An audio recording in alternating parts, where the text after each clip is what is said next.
championship. This week we're racing at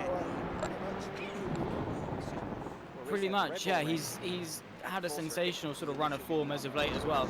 Is one of those names up there with the likes of Scott McFall, Olivier Boltonic, who you come into a race meet and be like, okay, yeah, they're going to do well, purely because of their reputation, how they've been able to handle themselves. And how the pit made the decision to go to the full circuit. I would even gone with the other half of the circuit, the national circuit. I would even be fine with that because it at least utilizes the regular pit lane. It would have been something like, how we had at Coda. Let's see how much we had. Yeah, but that wasn't bad. But yeah, again, we're at Red Bull. 2 weeks ago, something like that, 4 weeks ago. Yeah, that was an aimer. I think I did 5 total rounds between them. Sprint and feature, one was a net code, and the other one was just took a bad line and spit me out of the turn. So,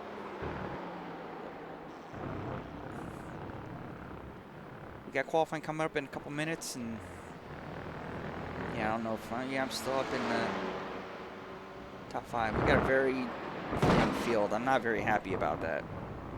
I'd rather have more drivers. This is a lot of fun. Much into it.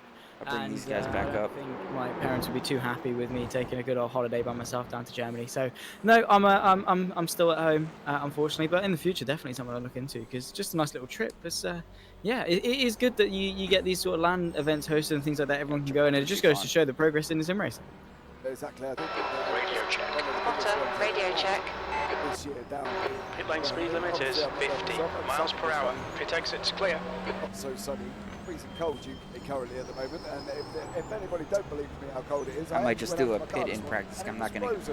I don't even know if I'm going to be able to get around. It's been cold all day, and I've almost, as an old man, brought out the long johns because it is getting very, very cold in the period. The heat going on. Can you afford that? Well, much to the disbelief of the missus. Unfortunately, though, when you're sat there and you're going to bed with more layers on than you are actually going out with, you know what I mean? It's time to put it on, but regardless of that, another bit that goes with it, you've got to keep warm, mate. I don't want to woke up with frozen eyeballs and frozen eyelashes and stuff like that. It's never good. You know what I mean? See. Yeah, well, my bedroom's downstairs, so obviously heat rises, things like that. I get a really cold bedroom when it comes to night time, so I've had to wrap up quite a bit, and just in general as well. Biking to college when I have to get into college by 9 o'clock as well. I'm out and I'm like, nope, my hand's too cold. Run back in, get some gloves, get my little beanie on as well, and then go. And I'm still freezing cold by the time I get to college. It is not fun, but I prefer it to the heat waves that we had over summer. Honestly, that killed. Being a Brit, you're more accustomed to the cold than you are the hot. As much as it does suck, I will admit it can be so freezing. But you can put more layers on. You can't take more layers off in that sense. So definitely prefer the cold, me.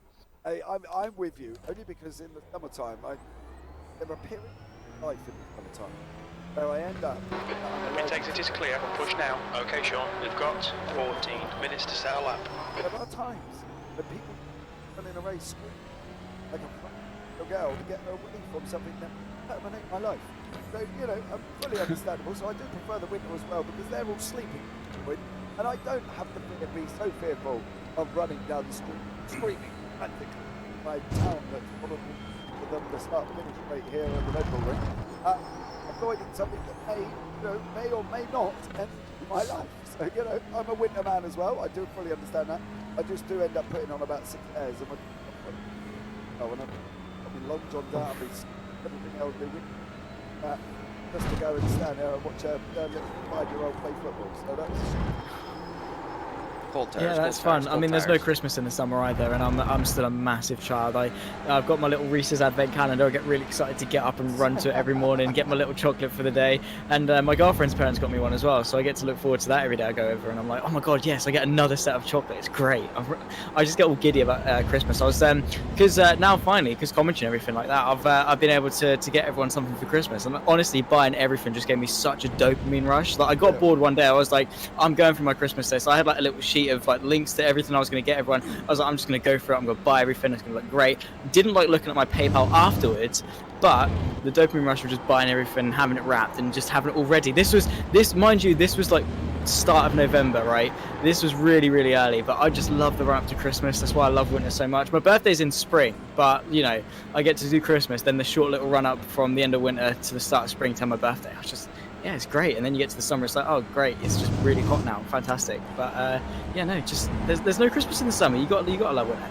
Yeah, you do, to be fair. You know, we did a bit of Christmas shopping today, went off around the garden centre, had a look at all the little Christmas displays with the moving reindeer and whatnot today. So that was all good, and picked up some little ornaments, so I'm not quite sure if they're on the tree or not. I'm staring at them.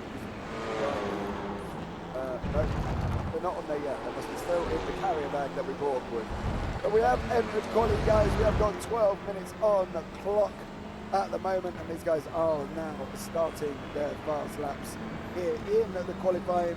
So we will keep an eye and see how they get on. Now, the big point, okay, so what we find that is the Red Bull Ring, a love or hate. Now, some people love it. I love it. Simplicity. It's a fun track. Not very difficult, you know. There is literally about 5 right-handers and about 4 left-handers, and practically about it, including the few people sort of in the middle.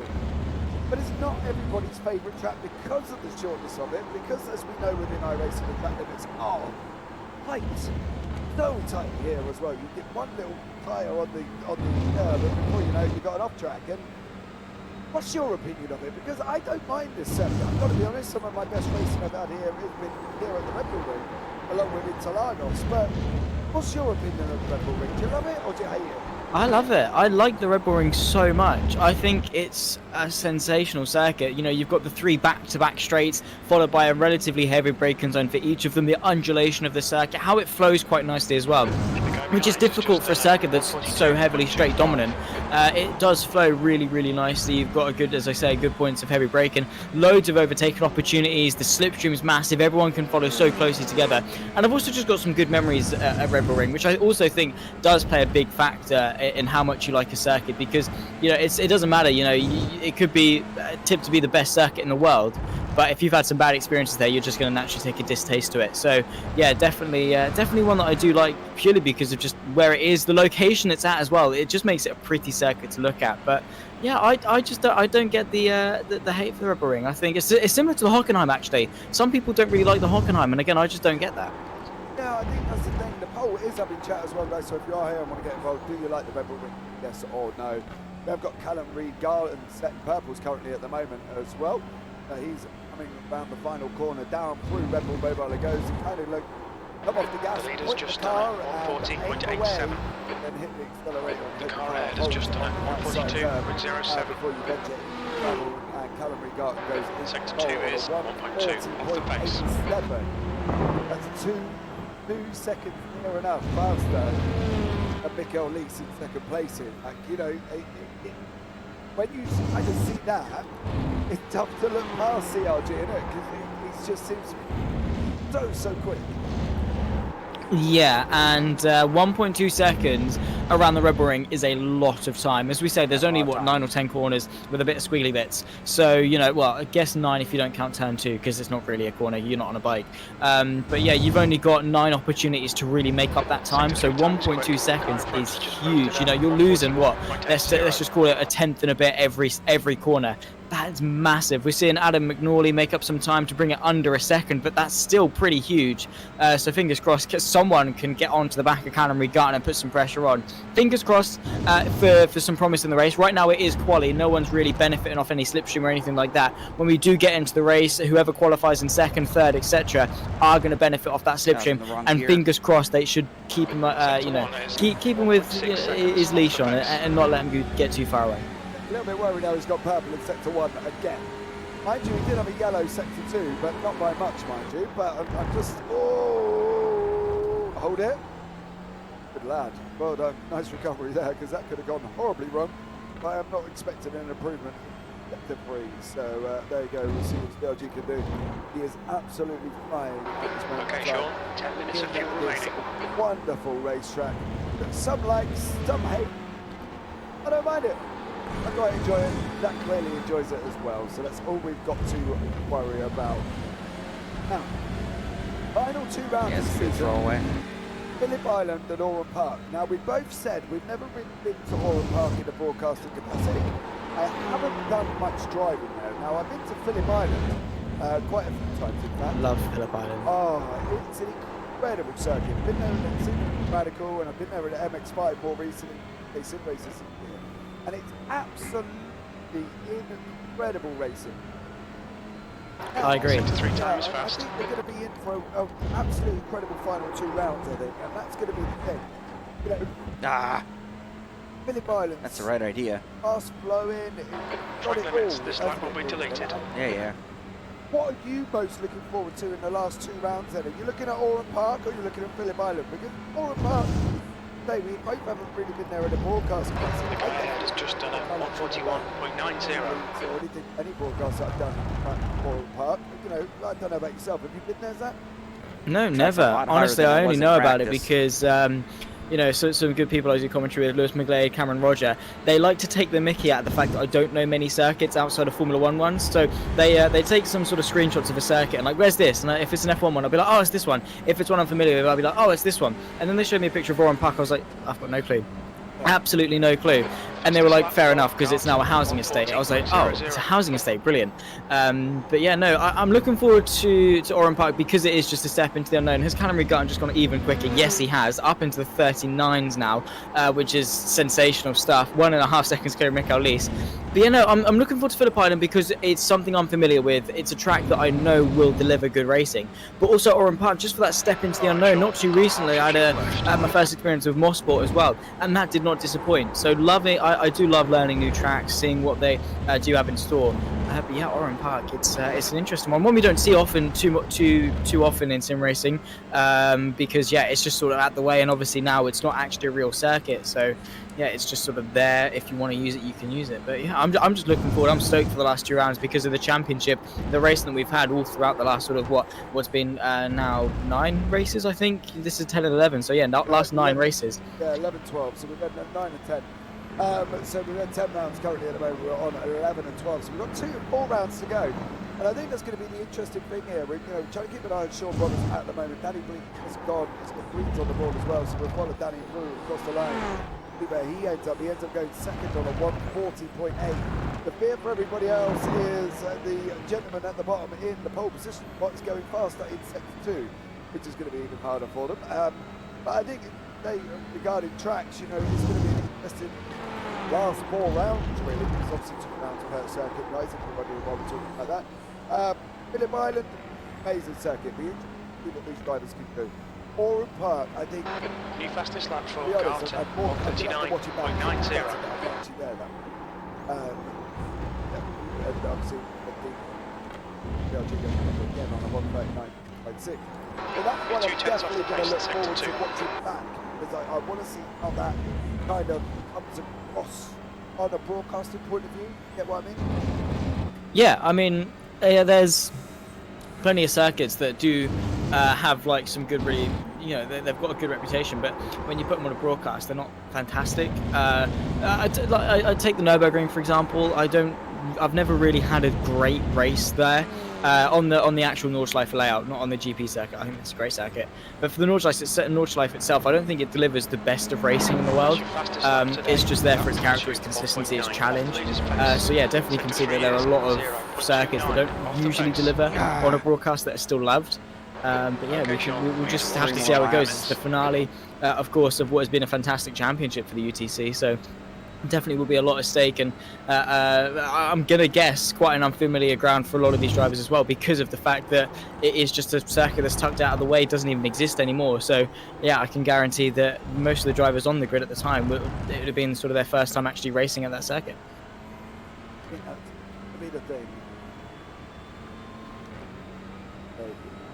From the Nordschleife point of view, I've had a couple of Armstrong more recently last Thursday as well, but they were radical.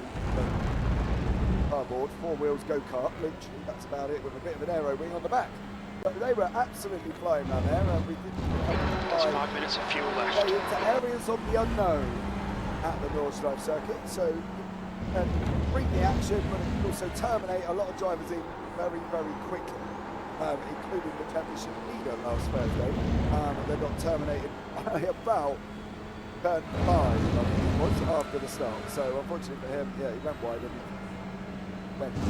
So Scott Gibbons currently bringing up the rear on a 143, 006 at the moment, but it's Regan at the top on 139.8. And at the moment, 3 minutes from quali. It's really, I think, from this early on, I know Danny Bleak is up there on a 140.88. Yeah, I can see that, get that. But that second, it's tough to pass Regan for this. From the back, goes in the back of the back, it's still going to be 3-4 seconds quicker than Gibbons, for instance, on a 143. Past him, mate, I've got to be honest. He's definitely favourite for sure. Is Callum Regan. He's again, as we say, one of those drivers that will deliver and is continuing to go quicker at that purple through sector 1. He's just refining stuff now. He's just doing it to have a bit of fun. He knows he's got pole realistically, because I don't see anything as much of the Danny Bleak or anyone behind can do. Michael Lees gets himself up into 3rd place now. So honestly, I see this more of a fight for second. You know, we've just got to forget that Callum Regan's winning the race out in front, and it's just a fight for second. But fingers crossed we do get sort of surprised. It's not going to be quite the anticlimax that we're hyping it up to be with Callum Regan, who's just gone even quicker on now a 39.8, marginally quicker but still quicker. And when you've already gone that quick, it's so difficult to find even more time. And yet he's doing it. You sort of, on your first laps of a circuit, you go really quick, really quick, really quick. You do a lap, you go even quicker, you go even quicker, you go even quicker. Then you get to sort of like 10, 15, you start to know the circuit. And then it's sort of refining stuff bit by bit, 10th here, half a 10th here, then thousands. And that's sort of the stage that Callum Regan's got to, but he's still going quicker. So let's hope, because beyond that, if we look beyond, just take Callum Regan out, it'd be a close fight for pole. It'd be a close fight for second at the moment. There's only marginal gains between each car behind Callum. So yeah, there's still promise in this race, even if it's not that fight for first. Well, as we've seen, anything can happen. We know that, and I know that. You know, And that's that. Multiple broadcasts where the pole position and Okay, spun Sean, up, not need got to away, watch and the track then got down limits. the order, or gone off, or trying to get, you know. So, I'm not saying we're going to see it happen. Saying that the possibility is there that something can LG, and hopefully All right. on that one. But we are still going to be in great racing, which does get delivered every single time United Touring Championship is on. And if you haven't watched any of them, put that and watch them on, because I tell you what, you won't be disappointed, because the racing has always been amazing and it's always been very close. It's bringing the best of the touring car action as close as we can get it within the sim racing world. I think that's the important thing to realise for him, Zach, isn't it? That the racing that these guys bring is as close as we can get to the action in real life. I'm gonna pull these guys down. So just That's the end of the session, P7.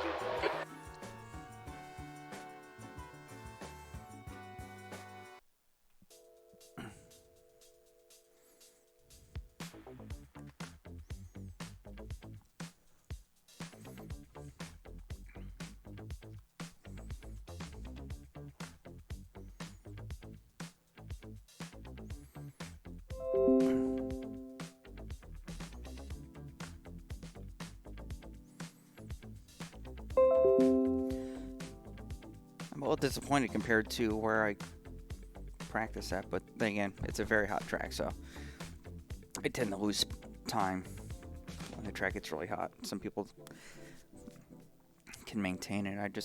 Sometimes I lose time. Not much I can do about it.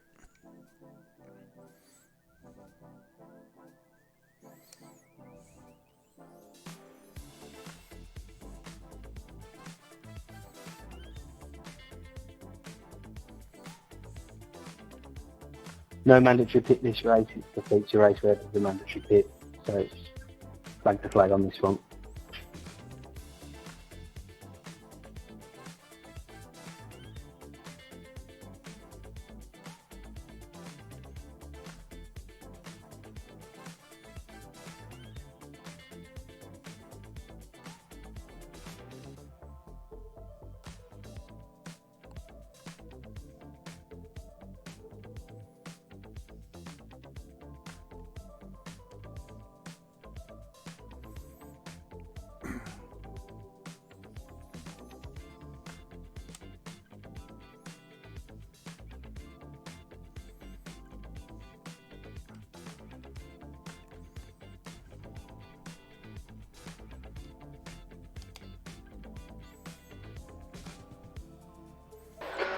temp is 106. The air temp is 74 Fahrenheit.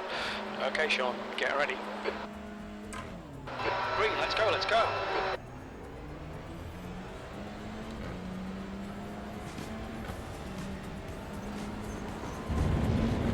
Car right. Clear right. Whoa.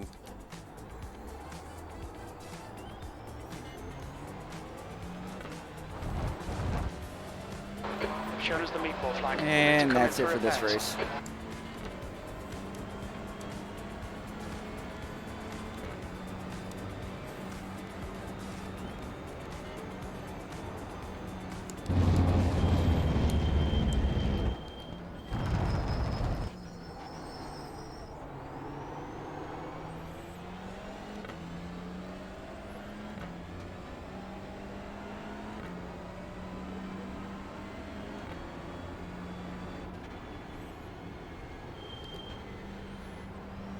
Car left. Clear left.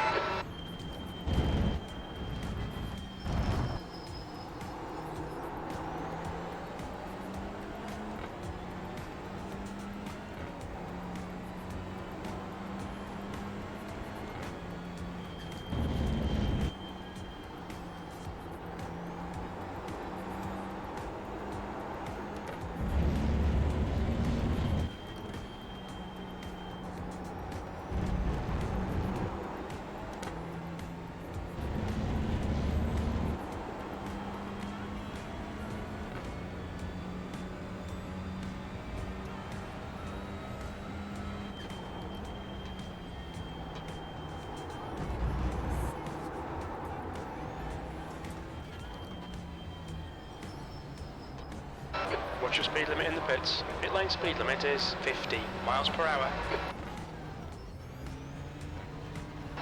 You've got loads of fuel.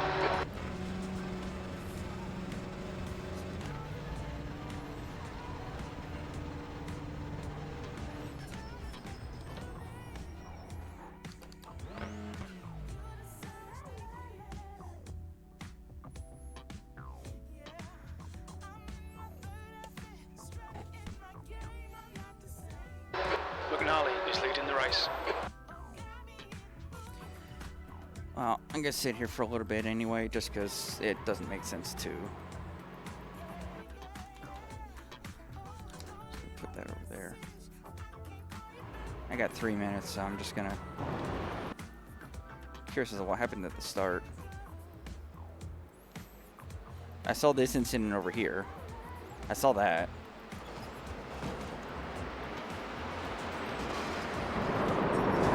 Oh, that's just shit luck right there.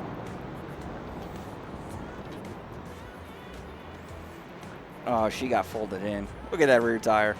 That poor rear tire. That poor rear tire.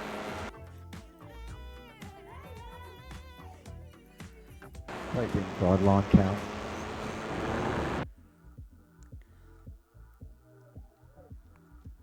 I'm thinking, okay, I'll just take my line. I'm clear of the incident, and then seconds later. Oh, mate. The leader has just done a 144.02.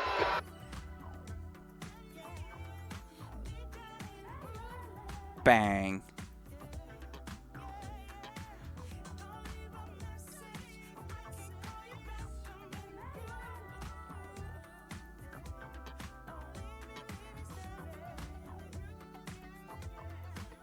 That's 20 minutes to go.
That's a new fastest lap for Garton, 1:40.73.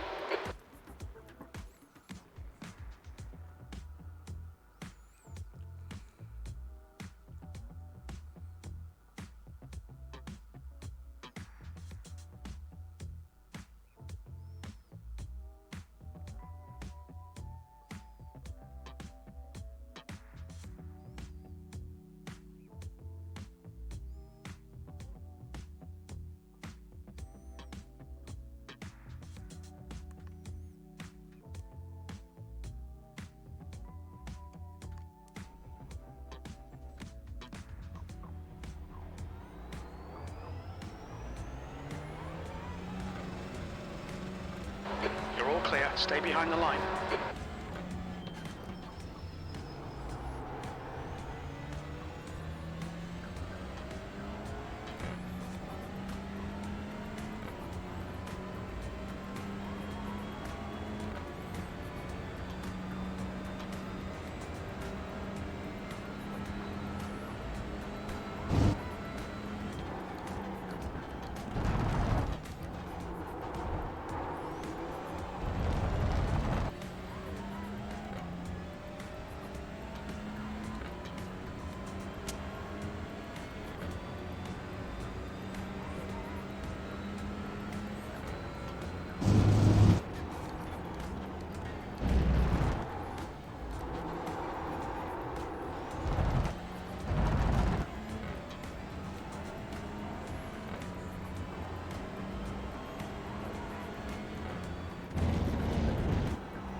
Just done a 1:14.95.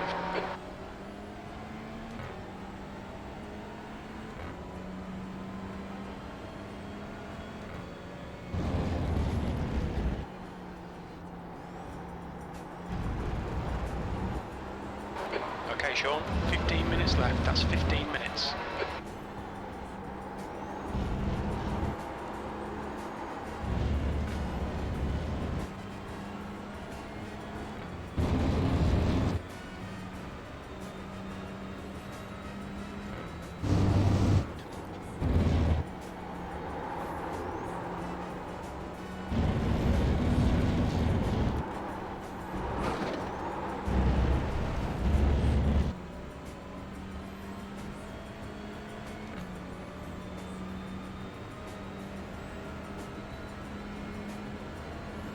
That's the fastest lap. Your lap time was 1:43.37.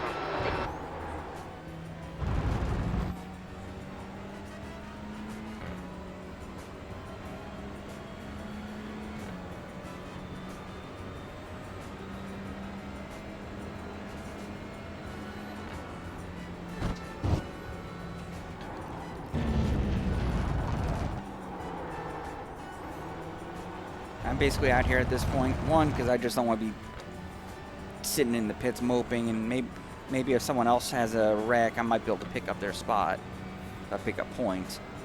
But also we got the safety points aspect is, I don't know if me not completing enough laps would disqualify me from these safety points for the race. So I'll make sure I can at least, you know, get out there, and with the way this track is on track limits,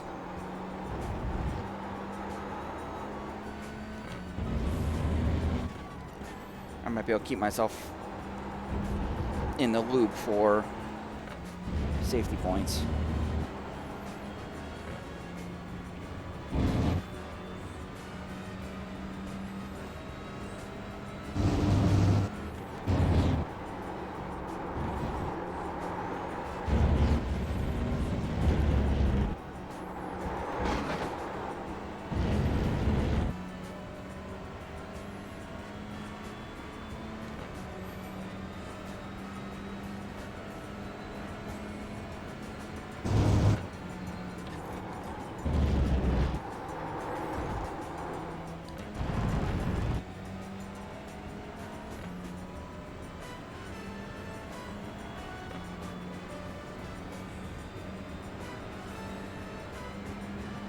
Try not to push. The car is not the most stable.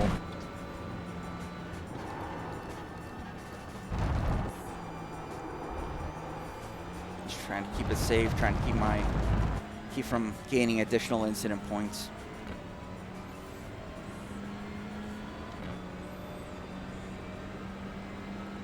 All right, Sean, halfway home. We've got plenty of fuel.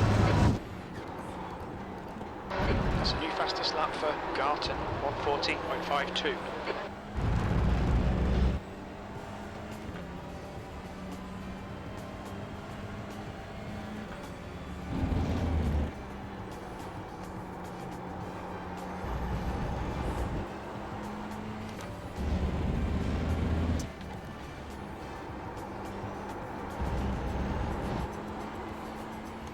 The only thing I can say about what happened on that incident on the first corner was that was just shit luck on my part.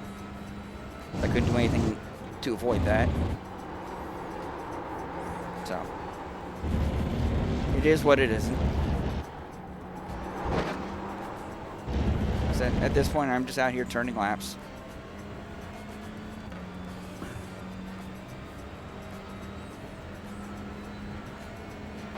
Good lap. That's your quickest so far.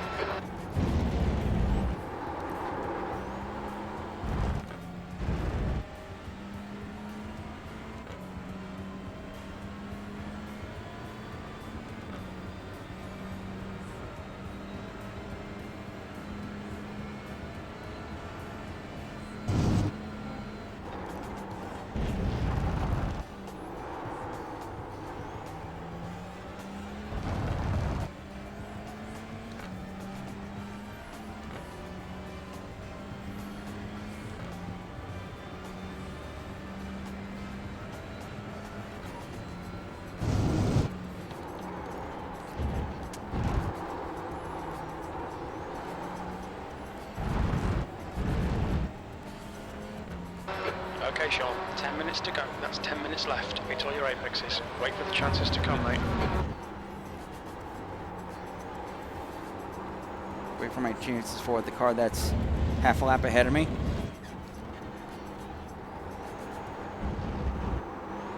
Jim, I love you, but you gotta pay attention to what's going on here.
Probably got 2 laps left.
Garton is now in the lead. 1 more lap to go.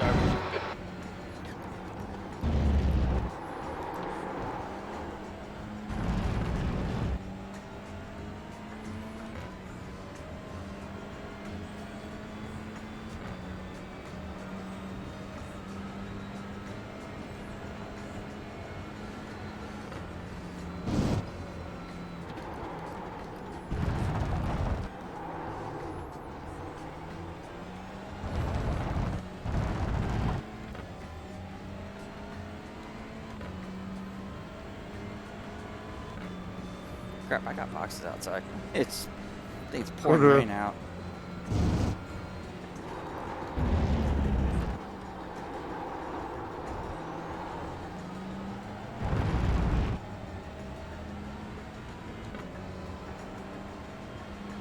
Great racing, Laura.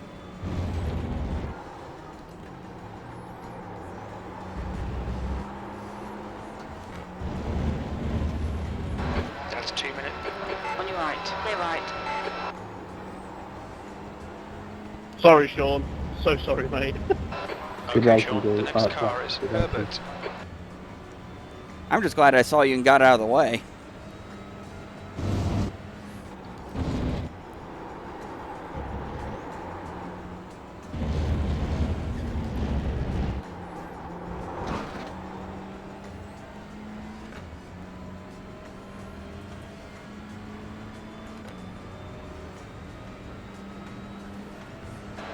P9. Okay, it's over. Checkered flags out. P2. I gotta switch my setup real quick. I get my boxes out of the rain.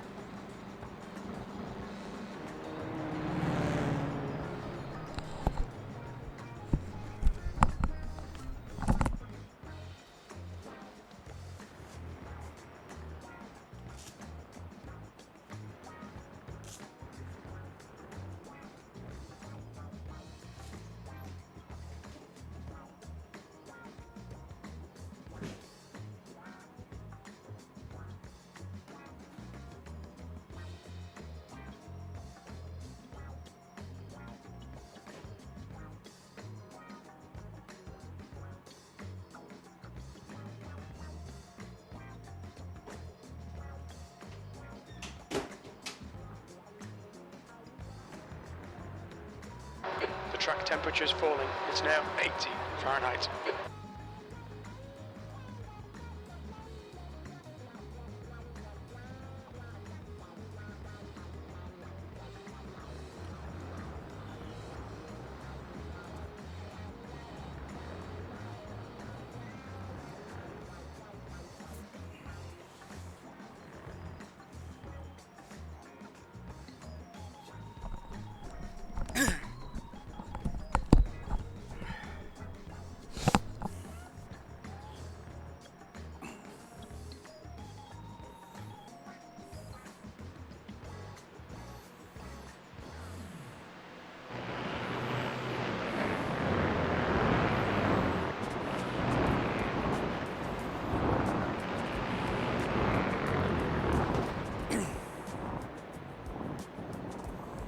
get away, let's postpone the inevitable at least for a little bit, because then they have some hope.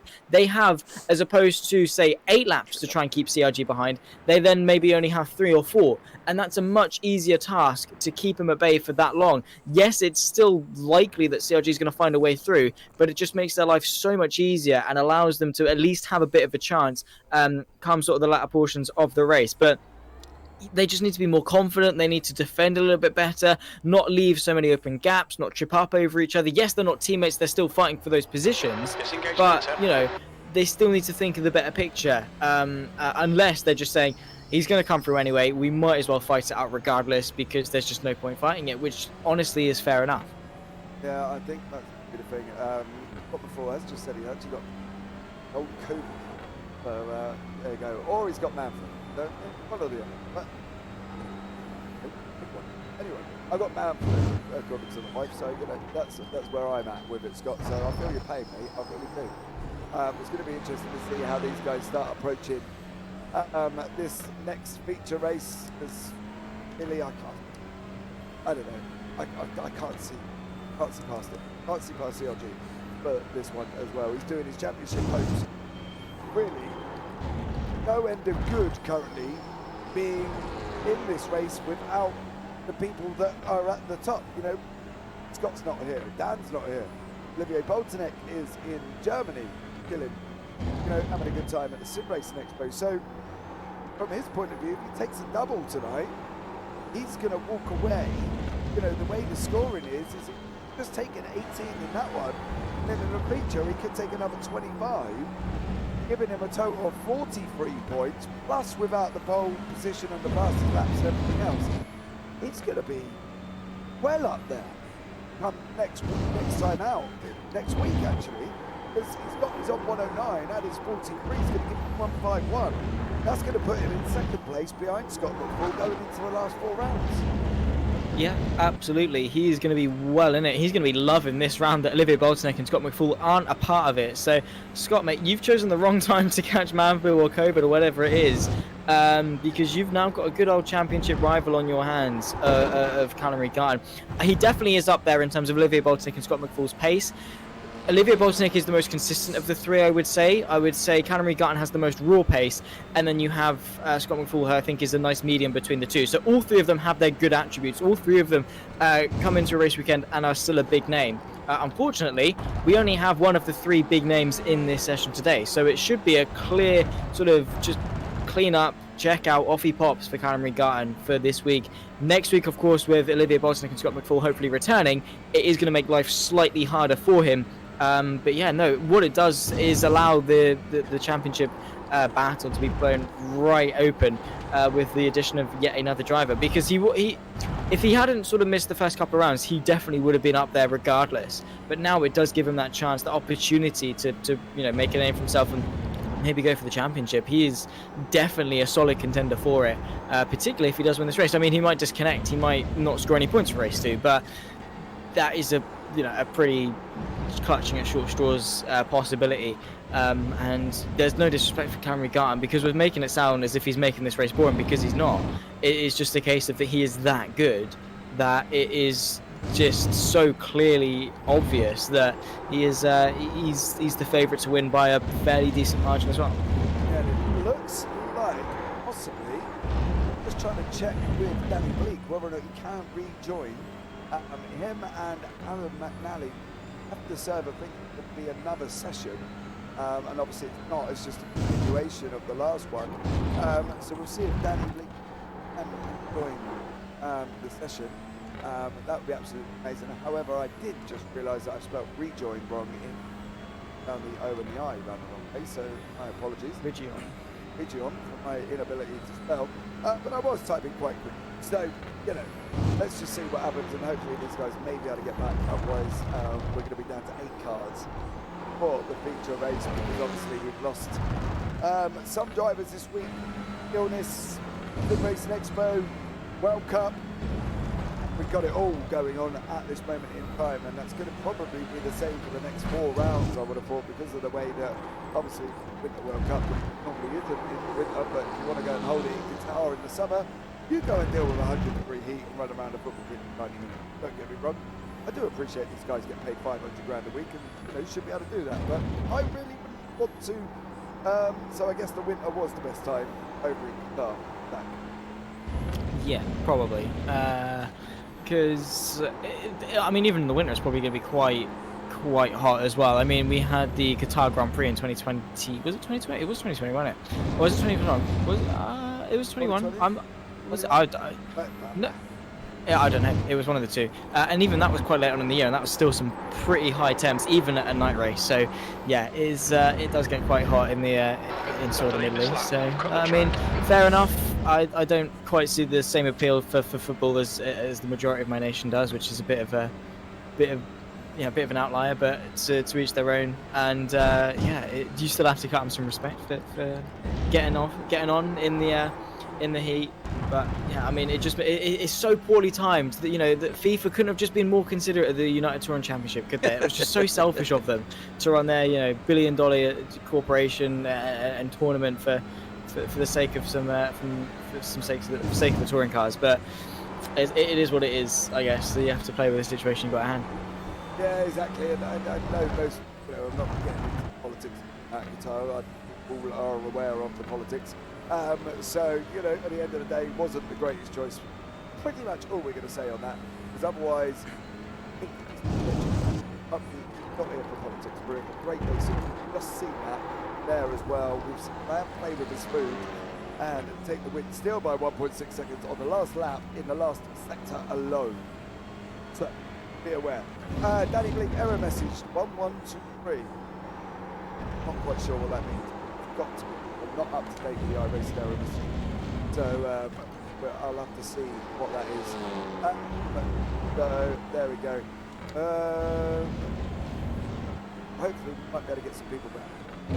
Lots of tips going on in the Discord. Close it down.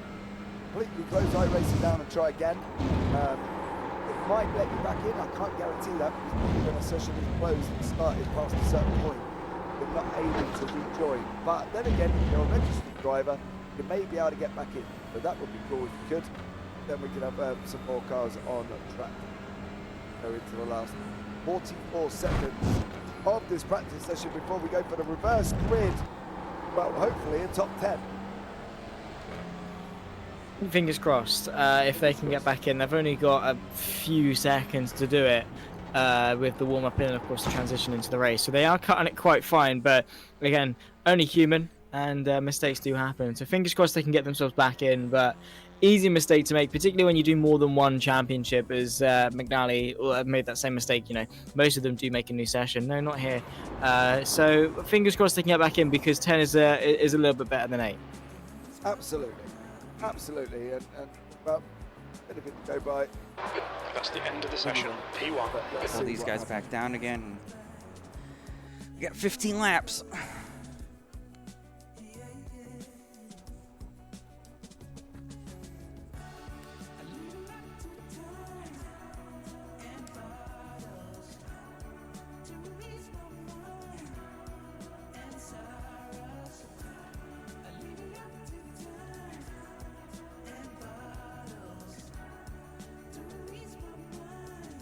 Just remember, it's mandatory pits in this race. Good luck to everybody. Have some fun. 32 minutes. P2. Here we go. Get ready. Go!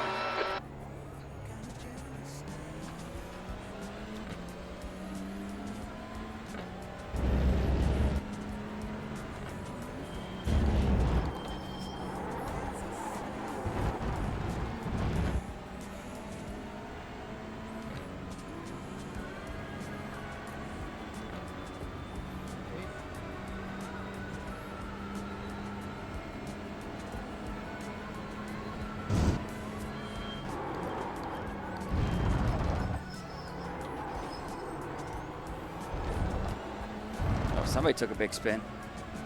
Well done, Sean. Good start.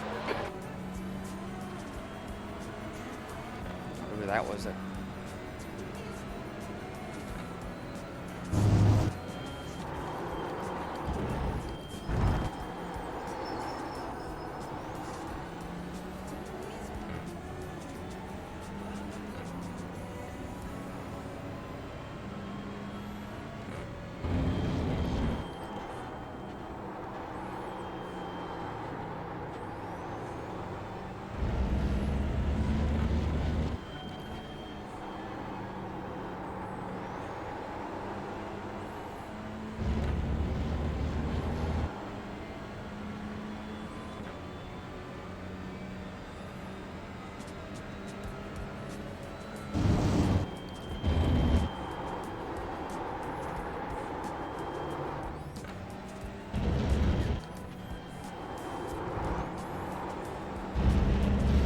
back it down quick enough. I gotta take another lap.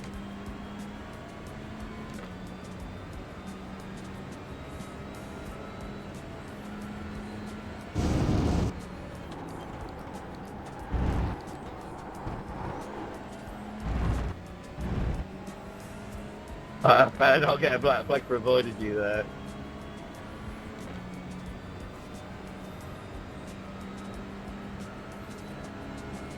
Looks like everyone else took that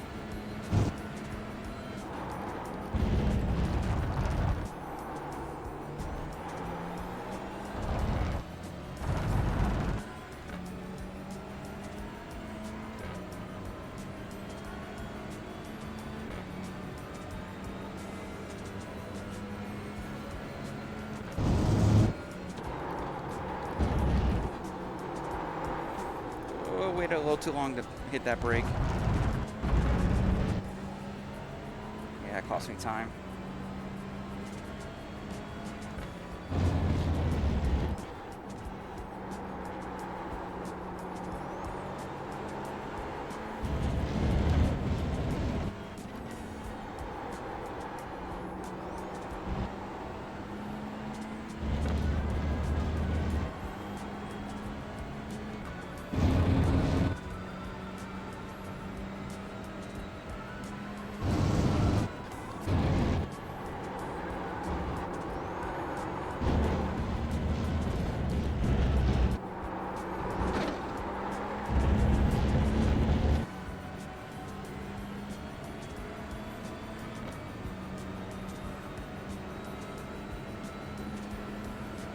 The guy behind has just done a 143.00. Why downshifted the first? I don't know.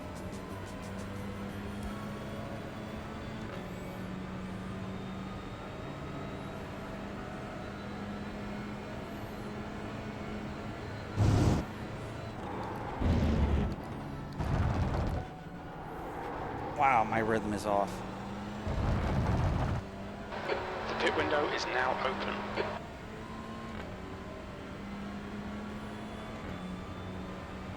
Alright Sean, we'll need to refuel 27 minutes into the race.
Fastest lap for Gibbons, 142.69.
That lap was at 142.32. Sector 1 is 0.48 off the pace.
Okay, Sean, that's good consistency. Keep it up.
Sorry, Dom, I thought I could sneak up the inside there, mate.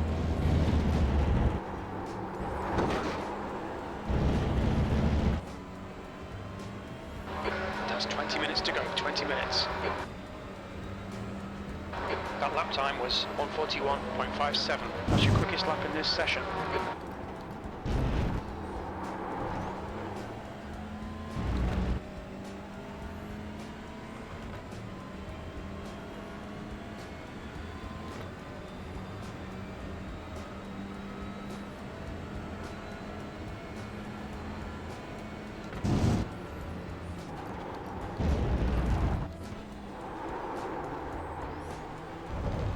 Yeah, it's gonna be a bad lap.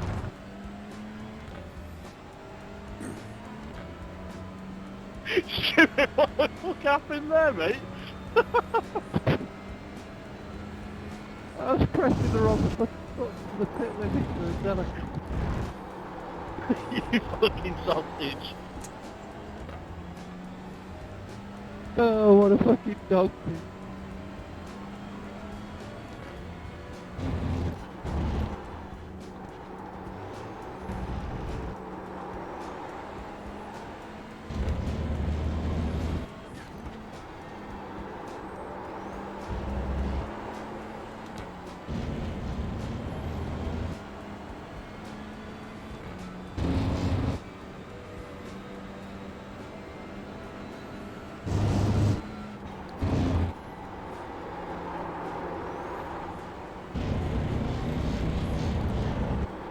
Alright, Sean, you've used half your fuel. I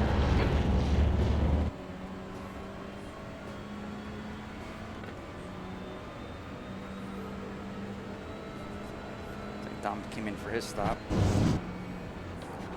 Herbert, behind is pitting.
Last lap was at 1:42.32.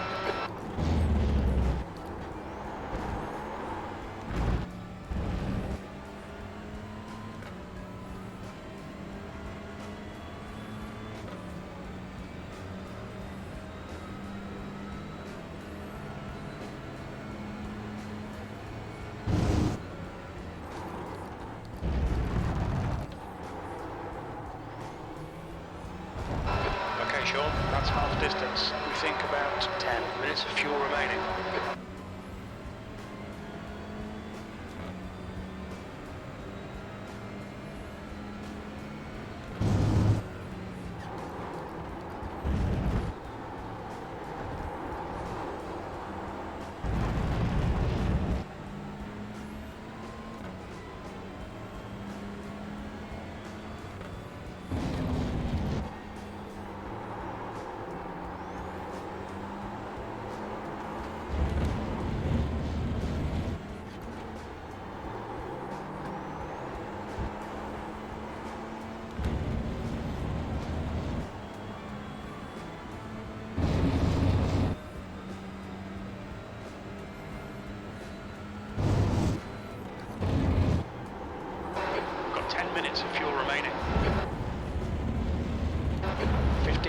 remaining, 15 minutes to go.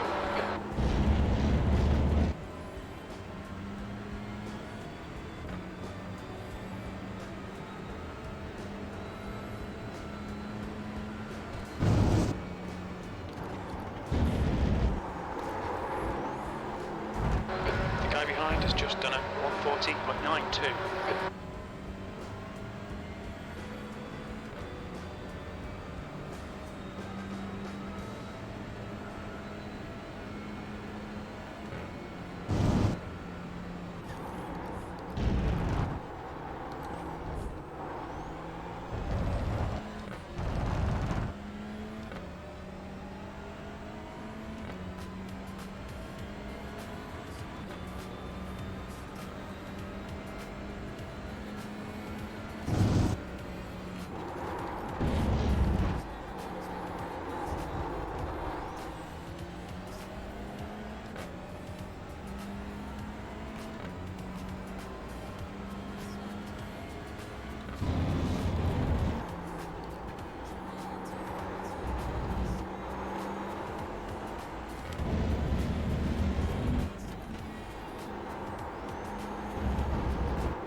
I don't care that Lou's catching me. That's not what I'm worried about. Ooh, Colin's coming up. Just done a 142.11.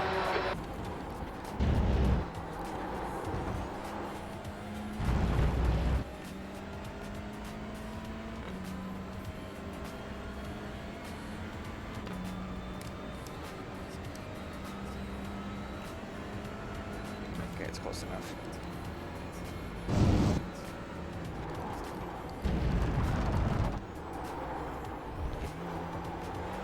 Oh, that was slow.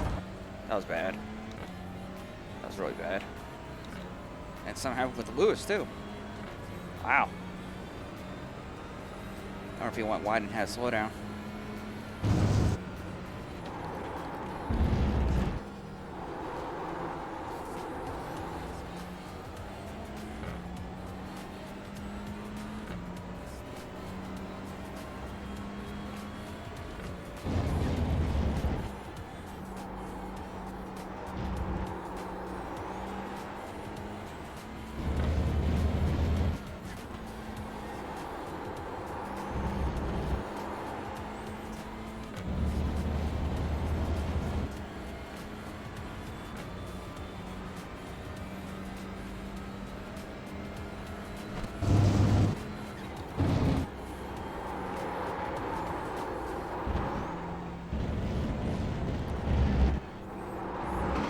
Stay between the lines, please, Sean.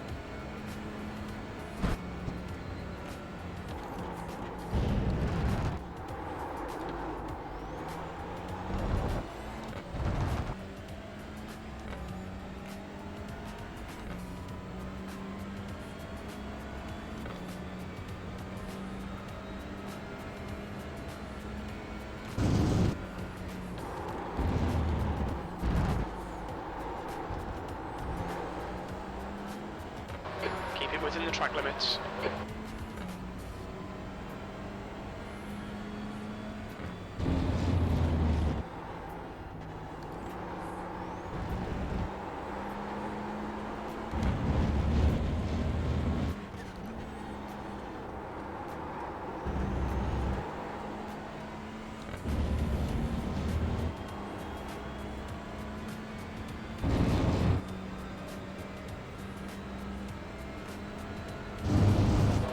got 10 minutes left. 10 minutes to go.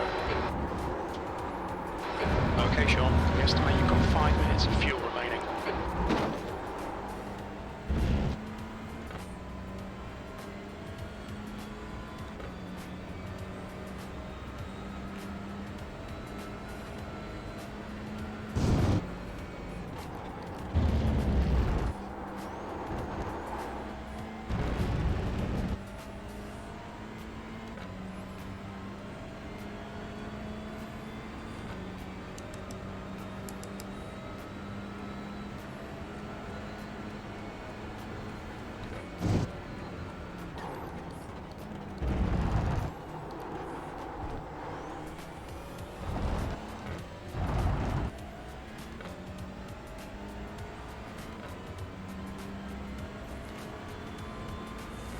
I gotta come into the pits this lap.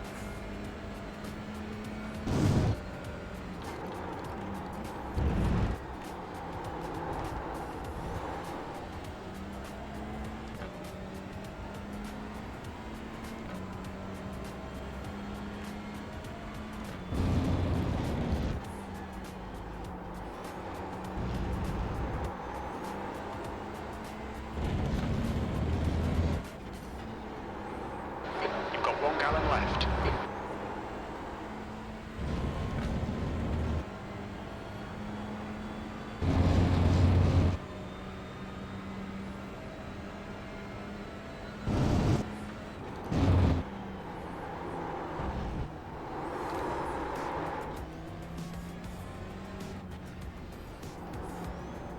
Look out for the pit speed limit. Pit lane speed limit is 50 miles per hour.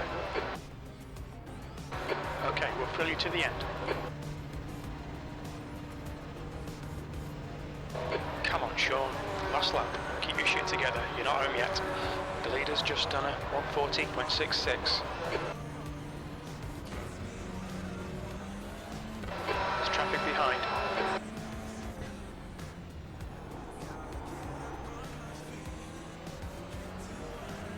On your left. Clear left.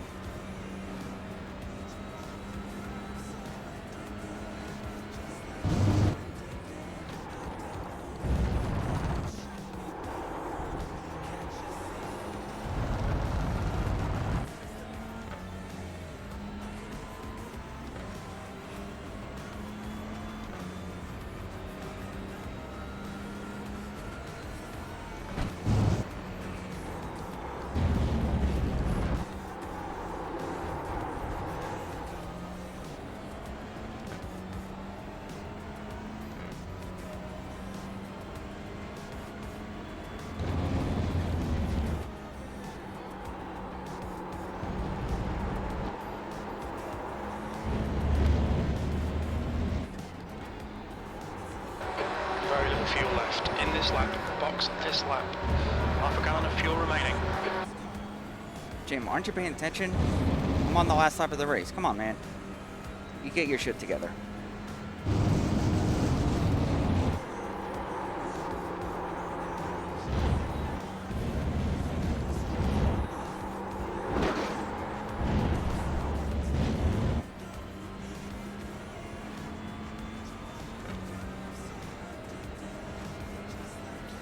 P5. Okay, we're done.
I saw someone do these, so I'll give these a try.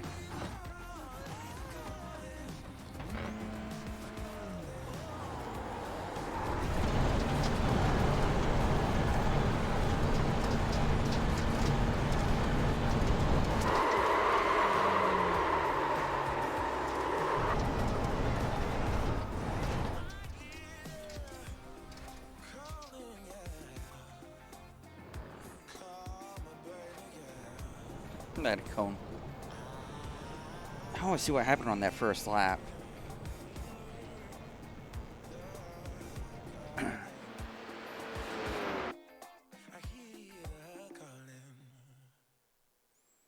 yeah, that was practice.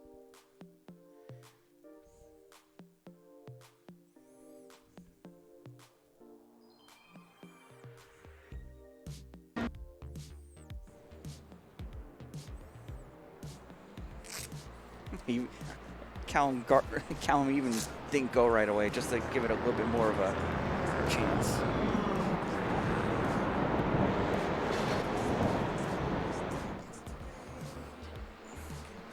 So it must have been Laura that didn't survive this corner right here.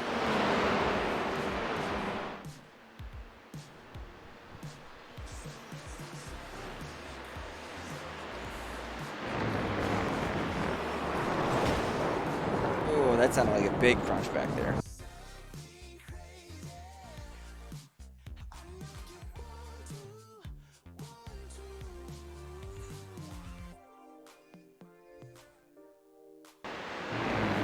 Oh, netcode. Oh, that sucks. That really does.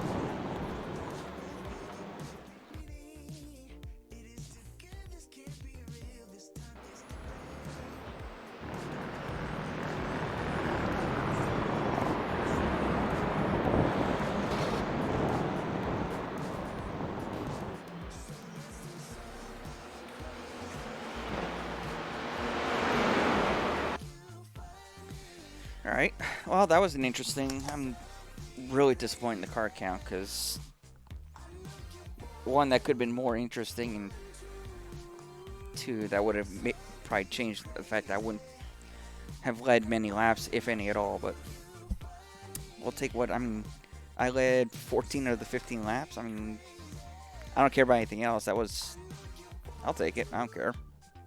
So, anyway. Thanks for watching. Catch on the next. What do we got next? The truck race on Thursday, and then I have the next weekend. There's another UTC race. We are at Phillip Island, which I got to practice, and also that same day I also have the Mines 23 Hours at Zolder. So that's gonna be interesting because we're gonna be doing that in the Australian supercar. That's gonna be fun. So, till then. Have a good one.